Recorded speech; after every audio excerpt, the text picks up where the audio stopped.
Welcome to Infectious Diseases TV. We share useful information about infectious diseases. So, what are we diving into today? We're going to start with this idea of raw chicken as a delicacy. Then we'll get into the nitty-gritty of why it's so risky. We'll talk about the illness itself, what it's like to get sick from this stuff. We'll also cover a rare but really severe complication. And finally, we'll wrap up with the simple, easy steps you can take to keep yourself safe. All right, let's jump right in. There's this persistent myth out there, especially around dishes like chicken sashimi, that if the chicken is super fresh, it's somehow safe to eat raw. But I'm here to tell you that's a seriously dangerous idea. So let's just ask the question outright. Imagine you see this on a menu at a nice restaurant. It's presented beautifully. Is it an exciting delicacy you should try, or is it basically a game of Russian roulette for your health? Well, the numbers give us a pretty clear answer. A study from Japan's Ministry of Health was, frankly, shocking. They found that a staggering 67.4%, that's more than two-thirds, of chicken sold in stores was contaminated with a nasty bacteria called Campylobacter. This isn't a small risk, it's a huge one.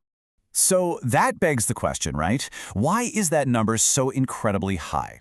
Let's break down exactly what makes raw chicken such an invisible and potent threat. You see, the problem starts right at the source. Campylobacteria live totally naturally in the intestines of most chickens and doesn't even make the bird sick. But during the butchering and processing stage, it is incredibly easy for that bacteria to get from the intestines onto the meat we buy. It's almost unavoidable. And here's the real kicker. You don't need to eat a whole plate of contaminated chicken to get violently ill. The amount it takes to cause an infection is microscopic. We're talking as few as 100 individual bacteria. That means just one small, tentative bite can be more than enough to land you in a world of hurt. Now, some people think they can cheat the system. They'll lightly sear the outside, kind of like you would with a nice steak. The problem is, chicken isn't like beef. With beef, most of the dangerous bacteria stays on the surface. But with chicken, Campylobacter can be deep inside the muscle tissue. So searing the outside, it does absolutely nothing to kill the germs on the inside. This might be the most deceptive part of all. Contaminated chicken looks perfectly fine. It smells fresh, it tastes completely normal. There is no warning sign. Your senses, which you rely on for so many things, will completely fail you here. Freshness is absolutely no guarantee of safety. So what does safe actually look like? Well, here you can see it. On the left, you've got raw and lightly seared chicken. Both are a major risk. On the right, that's what safety looks like. It's chicken cooked all the way through to an internal temperature of 75 degrees Celsius, or 167 Fahrenheit, for at least a minute. That's it. That's the only way.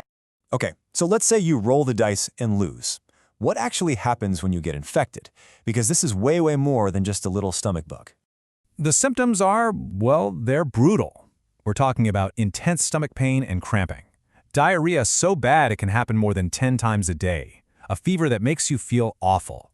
Plus, you can pretty much count on nausea, vomiting, headaches, and just feeling completely drained of all energy. And in the worst cases, you can even have bloody stools. It's a truly miserable experience. And one of the sneakiest things about this illness is the timeline. It doesn't hit you right away. There's an incubation period of 2 to 5 days after you eat the contaminated food. This delay makes it really hard for people to connect the dots back to what they ate. Once the symptoms do start, you're looking at a solid week of being really sick before you even begin to recover. For most people, after that horrible week, the story ends. But for a small number of people, a Campylobacter infection can trigger something far more terrifying.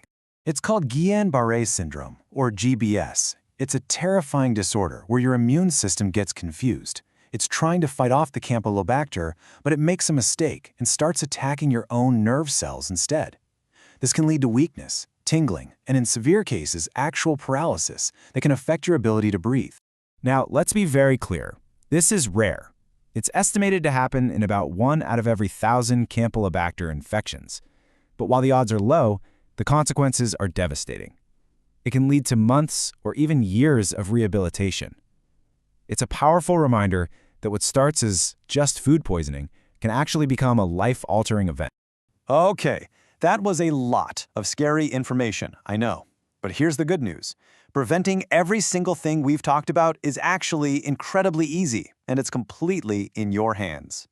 Really, it just comes down to 4 very simple rules. Number 1, cook your chicken all the way through. Get a meat thermometer and aim for that magic number, 75 Celsius or 167 Fahrenheit. 2. Keep raw and cooked foods separate. Use different cutting boards, different tongs, different plates. 3. Wash your hands with soap and water after you handle raw meat. And 4. The easiest rule of all, just don't eat raw chicken.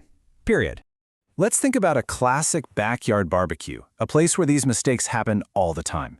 It's so easy to grab the raw chicken with a pair of tongs, put it on the grill, and then use those same tongs to take the cooked chicken off. That's a huge mistake. You're just moving bacteria from the raw meat directly onto the food you're about to eat. The fix is simple. Have one set of tools for raw meat and a completely separate, clean set for cooked food. So we come full circle.